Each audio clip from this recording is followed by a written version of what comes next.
बताती हूँ गणेश जी की पूजा क्यों करते हैं। उनके पीछे ना एक कहानी छुपी हुई है, मैं आपको बताती हूँ। एक दिन ना पार्वती जी और महादेव जी दोनों कहीं सम्मिलित होने के लिए जाते हैं। तो वह वहाँ से वापस आते हैं और वह पार्वती जी ना बहुत थक जाती है और बहुत मैली हो जाती है। वो ऐसा सोचने लगती है ना, मुझे बहुत थकान महसूस हो रही है। तो उन्होंने ना सोचा कि मैं स्नान करूँ, बहुत मैली हो जाती है। तो महादेव जी होते हैं ना, वो तो बाहर चले जाते हैं। जो पार्वती जी होती है ना, वो ना अपने शरीर पर ना जो मैल होता है ना, उस मैल को उतारती हैं। उस मैल से ना एक पुत्र बनाती है, उसे उसमें ना जीव फूंक देती है। जो देवी देवता होते हैं ना, उनके अंदर ना बहुत शक्तियाँ होती है। तो उन शक्तियों से ना हाँ, वो कुछ बना देती है, उसका पुत्र बना देती है। और वो बोलती है, आज से तू मेरा पुत्र है, मैं स्नान करने जा रही हूँ, आप ना किसी को अंदर मत आने देना और दरवाजे के बाहर पहरा लगाना। क्या बोलती है? पहरा लगाना। ठीक है। और पार्वती जी अंदर चली जाती है और वो गणेश, वो जो पार्वती जी का पुत्र होता है ना, और बाहर पहरा लगा जहाँ पार्वती जी अंदर स्नान कर रही होती है। फिर इतनी थोड़ी देर में महादेव जी आ जाते हैं। वो पार्वती जी का पुत्र है ना, वो महादेव जी को नहीं पहचान पाता है।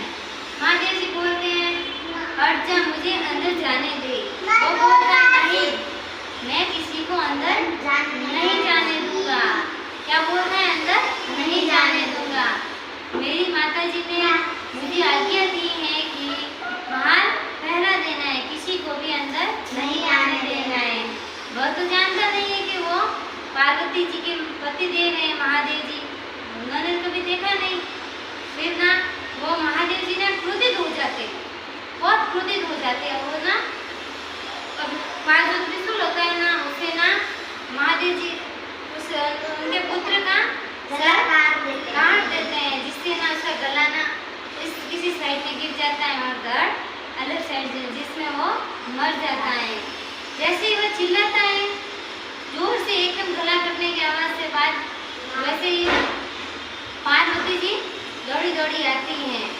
वह रोने लगती हैं। वह महादेव जी से कहते हैं ना, मेरे पुत्र को मार दिया है, आज इस अबोध बालक को मार दिया है, अब इसे जीवित कीजिए, ये मेरा पुत्र है।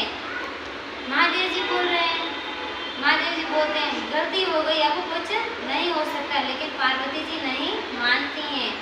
वह बोलती हैं, चाहे कुछ भी हो जाए, मुझे मेरा पुत्र चाहिए, जीवित चाहिए। फिर उन्होंने ना महादेव जी ना नंदी और उनके साये को आज्ञा दी, जाओ जंगल में जाओ और हाथी का सर काट, जंगल में जाओ और आपको जो भी दिखे, जो भी जानवर दिखे, कोई भी दिखे, जो अपनी माँ की और पीट करके सोए आओ। ऐसे ना बच्चे सोते हैं, अपनी मम्मी के सामने सोते हैं। जो ऐसे जानवर या फिर कोई भी हो, कोई जीव हो जो ना अपनी मम्मी से पीट करके सोए, उसका ना सर काट कर ले आओ।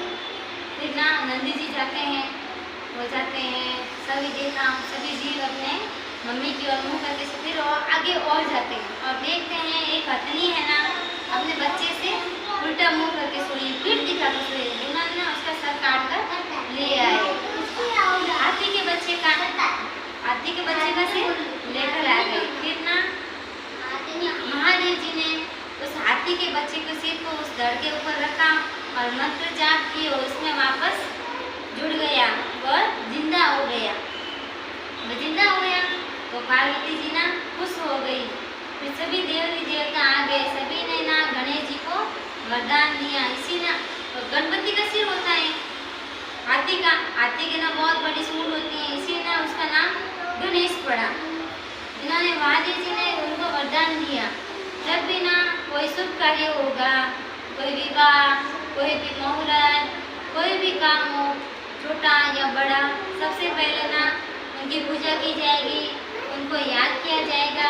उसी दिन को गणेश चतुर्थी के रूप में मनाया जाता है। गणेश चतुर्थी के दिन हम गणपति बाबा की स्थापना करते हैं, उनकी पूजा करते हैं, मिठाइयाँ बांटते हैं, उससे ना फिर उसकी ना 10-11 दिन तक उनकी पूजा करते हैं। फिर लास्ट वाले दिन वो ना बहुत बड़ा प्रोग्राम रखते हैं जिसमें ना बालक बालिकाएं सब डांस वगैरह करती हैं, ऐसे होती है। फिर ना उसके बाद में उनका विसर्जन किया जाता है, बहुत धूमधाम से जुलूस निकाला जाता है, सब नाचते हैं गाते हैं। गणपति का उत्सव ना बहुत बड़ा उत्सव होता है, इसलिए ना हमें किसी कार्य को करने से पहले हमेशा गणपति जी को याद करना चाहिए, उन्हें इन्विटेशन देना चाहिए, जिससे ना गणपति बप्पा ना हमारी हेल्प करते हैं ना, करते हैं। आप याद करते हो गणपति?